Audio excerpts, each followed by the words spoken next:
E aí, gente, Enem Science aqui. Hoje eu vou começar uma série de vídeos, né? É basicamente um curso. Obviamente vai ser gratuito.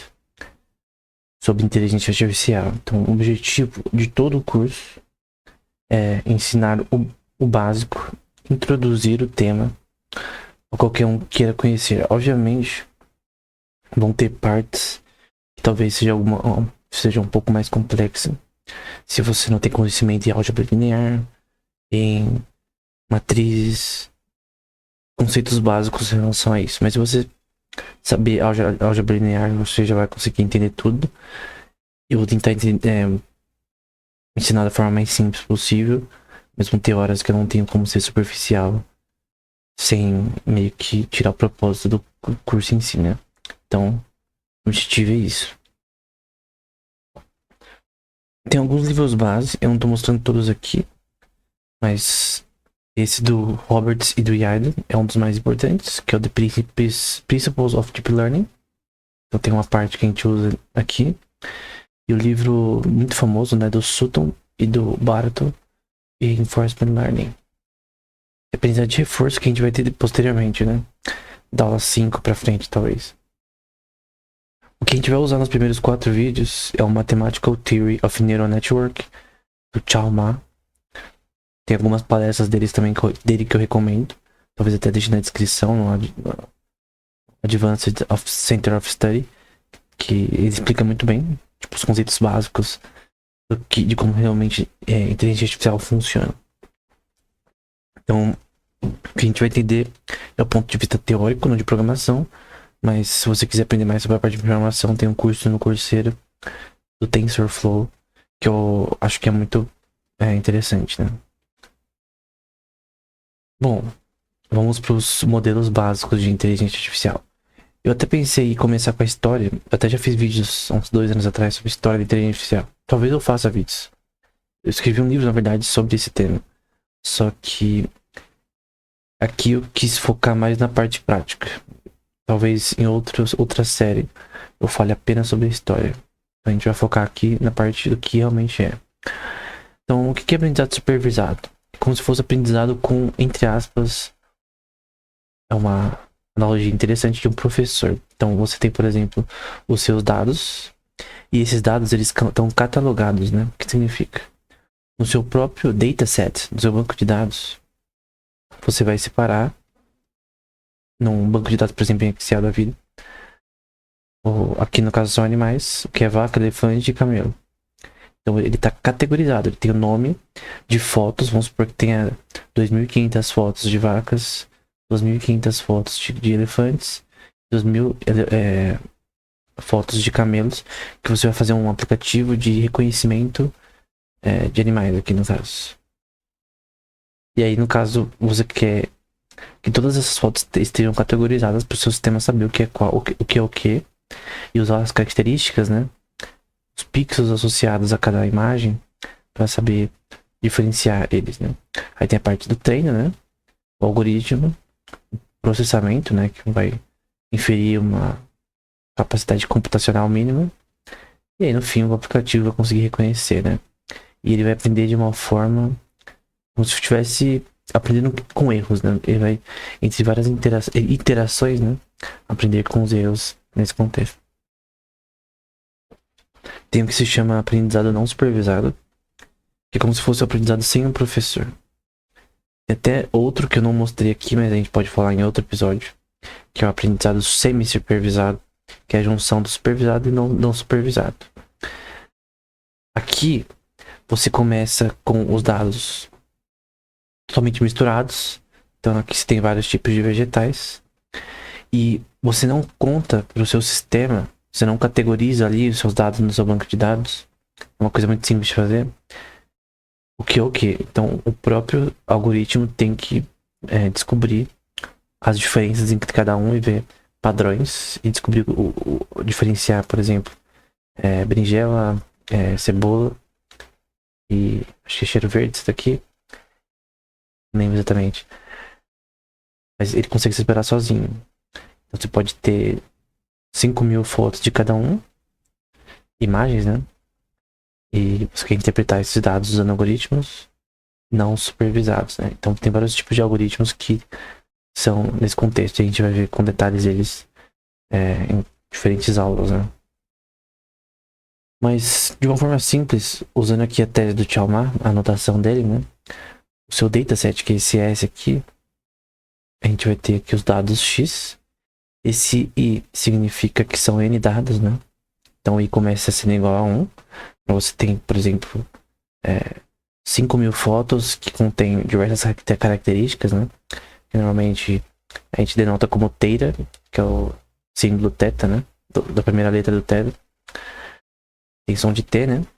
Mas basicamente aqui vai ter seus dados, as fotos em si. E aqui é seu output, né? Que é o seu resultado, né? Então a gente tem os dados, a gente tem os resultados, e vai ter um algoritmo associado aqui a todo esse contexto. Ainda no aprendizado supervisado, você vai ter o output. Então, N outputs, né? Que no caso vai ser o resultado final de separação do que é o que. Né? Nesse contexto aqui de separar o que é elefante, camelo. Também você conseguir apresentar novas imagens para o aplicativo para entender. Porque a gente aprendeu como categorizar, né? E se tem uma função, pode ser qualquer algoritmo. Que a função aqui pode ser qualquer algoritmo supervisado, né? A gente vai entrar em detalhes posteriormente. A gente vai categorizar seus dados e tentar entender as diferenças entre novas imagens, né? Podem estar em ambientes diferentes, né? Então, no caso do aprendizado não supervisado, você não tem as categorias em si. Só tem os dados jogados, né? Então, a categoria seria essa parte aqui, no caso, né? Então, você não tem essa categorização, você simplesmente põe, por exemplo, imagens de cachorros e de gatos e fala pro sistema pra gente aprender qual é qual. E isso, obviamente, é mais difícil. E isso é mais perto do que como o ser humano aprende. A gente não tem as coisas categorizadas. Se bem que o ser humano tem tanto aprendizado supervisado, categorizado e semi-supervisado. Supervisado, não supervisado e semi-supervisado. Até reinforcement learning. Meta-learning também no seu aprendizado, mas a gente vai ver com detalhes posteriormente, né? E você vai ter uma função de probabilística, né? Com relação a esse contexto. Esse 1000 aqui é de uma função probabilística para avaliar a probabilidade relacionada a cada um ser o quê? Cada tipo de dado ser alguma coisa, né? Então você quer analisar as características desses dados e conseguir descobrir a diferença entre eles. Como, por exemplo, reconhecimento facial. Então são modelos diferentes para fazer a mesma coisa, no caso, né? E aí você tem Reinforcement Learning, aprendizado de reforço, que também tem uma origem aí na parte de psicologia, né? De neurociência. Porém, não é como o cérebro aprende, né? Nenhuma dessas formas de aprendizado generaliza, né, a forma que o cérebro aprende, né? Mas aqui no caso você tem o input, você tem o ambiente do seu sistema, né? O agente, que é o seu... No caso de um jogo seria Super Mario da vida, né? O próprio Mario, o Sonic, porque isso aqui é muito usado em jogos, né? Em jogos, Reinforcement Learning é um dos modelos mais usados. Embora tenha várias aplicações, é um dos modelos assim mais... não vou dizer famosos, mas mais assim... entre aspas, na mídia reconhecido, né? Aí você tem um sistema de recompensas e estados, né, do sistema para recompensar as melhores ações. Então você quer analisar qual que é a melhor ação para o sistema tomar, e isso vai de forma automática, tá? Depois que você fizer o sistema rodar. Por exemplo, no Super Mario você quer categorizar aqui movimentos que tem que fazer para derrotar o boss ou vencer o nível, enfim. Então, como que funciona? Basicamente, você tem as recompensas e as penalidades, que é esse gama aqui. Então, você quer somar as recompensas e penalidades. Isso aqui são as recompensas. É quando a gente faz coisas corretas. Então, num caso de um jogo, seria ele passar de fase, seria ele matar os monstros, seria ele coletar recursos. E as penalidades seria ele morrer, seria ele ficar parado. Enfim, você pode até pôr componentes randômicos aí, nesse contexto. Então você pega a soma de todas as recompensas e penalidades, né? E você tem aqui a função de valor, que é esse V de S, que você vai ter a função esperada, né? Probabilística. Esse P é de Action Policy, se não me engano, que é basicamente as regras com relação ao que seu sistema realmente precisa usar para fazer o que você quer que ele faça. Você tem as recompensas ao longo dos estados. Esses estados, quando a gente fala de jogos, são os frames por segundo. Que você tem uma coisa chamada Temporal Difference Learning, né? Que você quer saber em cada frame do jogo o que está acontecendo e o que o agente deve fazer com relação aos obstáculos e objetos, né? E no fim você tem essa função de valor, o Learning Rate, né? Que é a velocidade de aprendizado. Você vai fazer as recompensas menos essa função de valor que você achou. Mas basicamente o que você quer achar é a função de valor. Qual que são as ações que maximizam o resultado, né? Eu já vi, tem um curso no Coursera, por exemplo, sobre Reinforcement Learning sendo aplicado para a área de finanças, para a área de economia, né? Para prever se ações vão subir ou não, por exemplo, ações do mercado de investimentos. Então, tem várias aplicações para a economia também. Eu creio que o que mais mostra que a inteligência artificial hoje em dia, tanto Reinforcement Learning na esquerda, né? Que é no jogo Gran Turismo, né? Que foi usado para fazer um sistema de IA jogado Gran Turismo, foi feito pela Sony. E usando modelo supervisado aqui na direita. Então a esquerda foi Reinforcement Learning. Na direita foi um algoritmo supervisado. Que eles usaram um banco de dados do proteínas, né? Bem famoso, que é o Protein Data Bank. Você pode pegar qualquer tipo de proteína que os pesquisadores postam ali para analisar ela, até ver a estrutura 3D dela, e para prever qual é a forma que elas se envelopavam, né? Esse problema aqui é extremamente complexo. Ao ponto, até tá escrito aqui, né? Complexity System. Porque antigamente, você resolver esse problema de forma algorítmica, né? Você prever as estruturas de proteínas, era um problema que era NP-hard, né? Ou seja, não tinha nenhum algoritmo que poderia até provar que isso poderia ser possível. Então, NP-complete tem algoritmos que você consegue provar que tem uma solução rápida, eficiente, que você consegue resolver rapidamente, com a velocidade computacional que a gente tem. E os NP-hard são aqueles que... E XP também, né? São classes de algoritmos que a gente não consegue ainda encontrar um que possa até provar que é possível ter uma solução, né? Mas inteligência artificial, em alguns contextos, como no caso da envelopamento de proteínas, que tem muitas aplicações para a área de farmácia, né? Farmacologia, de química, isso foi feito e chama AlphaFold, né? Eu já falei no canal desse paper algumas vezes, né? No caso de Reinforcement Learning, a gente tem uma coisa chamada SARSA, né? Você tem aqui uma tabela que é a tabela que você tem o que os agentes devem fazer e não fazer. No caso de um jogo seria o que deveria fazer para passar de fase, né? E você especifica isso numericamente. Então, quando ele morre, vai ter um decrescimento numérico da sua recompensa. Quando ele passa de fase, derrota os monstros e faz as coisas corretas, tem um crescimento na recompensa. Por exemplo, tem um paper que a gente vai falar posteriormente, né? Sobre o Alpha... Acho que é o Alpha... Não é Alpha 5. É da DeepMind, se eu não me engano. Acho que é da DeepMind. Ou da OpenAI. Que é um sistema de IA que jogava Dota, né? Eles conseguiram fazer um sistema de IA que ganha de pessoas no mundo todo. No StarCraft também tem. E, basicamente, o algoritmo ele calculava e recalculava, melhorava seus erros, né? E calculava seus gradientes, né? Que eu vou explicar posteriormente. E durante o jogo ele melhorava. O sistema melhorava em jogar enquanto jogava. O Dota, né? Que é um MOBA, né? Parecido com League of Legends, né? Na verdade é um predecessor do League of Legends, embora o League é mais famoso. Basicamente tinha essa tabela Q, literal, tipo, farmar você ganhava recompensas, perder farm você ganhava penalidades, morrer você tinha penalidade, destruir torre você tinha recompensa, destruir sua torre você tinha penalidade. E essas recompensas elas têm um valor, tipo, uma era mais 3, outra era menos 5 e assim sucessivamente. Então você tem aqui os estados do sistema e as ações do sistema. E você quer maximizar quais ações ao longo do tempo, né? Função aqui significa que essa tabela aqui, aqui a gente vai ter a soma dos frames por segundo ao longo do tempo. E aqui são as ações passadas e os frames por segundo passados.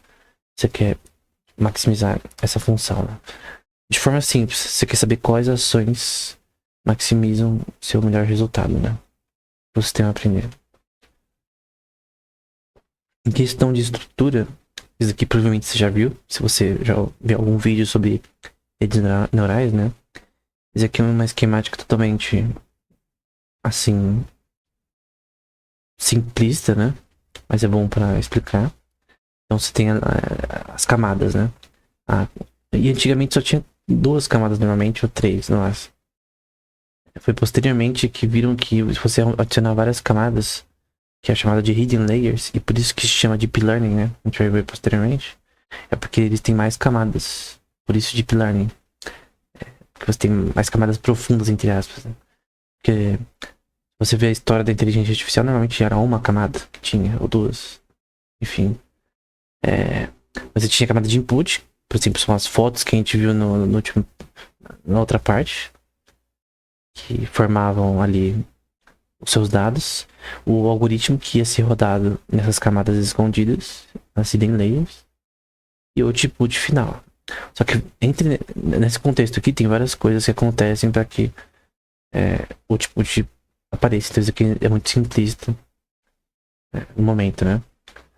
Então, pra gente entender, usando a notação do Chalmers, né? Essa questão dessas camadas, você vai ter que essas hidden layers, né? Na verdade, no SH denota outra coisa, né? Mas você vai ter uma função dos dados. Esse theta são os parâmetros que vão ser usados, né? É um algoritmo. Esse F de theta sobre esses dados. Que você vai ter a soma de todos os parâmetros com relação à função de ativação também que você vai usar. E você... O seu objetivo central é atualizar esse sistema, né? Que a gente chama de weights. Então, são, entre aspas, cada uma dessas bolinhas, né? Então, aqui basicamente apenas por ilustração, né? Vão ter valores numéricos que vão mudando ao longo do tempo. Então, aqui ainda não é uma função de atualização, mas basicamente aqui você tem a soma de toda a sua camada escondida. E aqui você tem a função de perda, né? Ou loss function, né? Então você tem os parâmetros theta. Você tem esse 1 sobre n para normalizar a função. Você tem aqui o algoritmo, os dados e o output. E aí, a soma das camadas escondidas é esse sigma com toda essa base matricial aqui. É basicamente um grupo de vetores. Pensa nisso daqui como um grupo de vetores que vão ser usados aqui, que vão mudar numericamente constantemente. São grupos vetoriais, né? Que formam essas camadas escondidas, né? E aí você quer, no caso, a soma dessas camadas também. Em vez de só uma, né? Então, se aqui em cima você tinha uma camada, aqui você tem a soma de várias camadas escondidas. E aqui a representação do seu output. E basicamente é isso para começar a primeira, né? Na próxima aula a gente vai falar sobre um paper do Yann LeCun, Yosha Bengio e Geoffrey Hinton sobre Deep Learning é de 2015, mas o paper central que criou a teoria de forma cabal foi um de 2008, né? Mas esse de 2005 explica bastante coisa de uma forma específica, né? Mas basicamente, para resumir, né? Inteligência artificial é uma forma de você usar algoritmos de optimização para resolver problemas de funções não convexas, né? É isso que eu vou falar posteriormente. De forma simples, é você fazer um algoritmo que aprende. É como o cérebro aprende? Não, no momento não. Tem inspiração? Tem parcialmente. Vários modelos têm inspiração no cérebro. Tem até um modelo de IA chamado BICAS, né?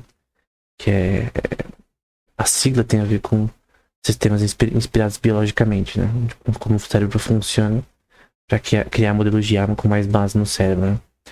Mas no geral, o que você quer com inteligência artificial é fazer algoritmos de optimização, né? Para resolver problemas de uma forma rápida, né? De uma forma que eu criar meu próprio algoritmo para isso, eu mesmo, sem um sistema que aprende sozinho, seria isso, resolver esse problema seria muito mais difícil, talvez impossível, né?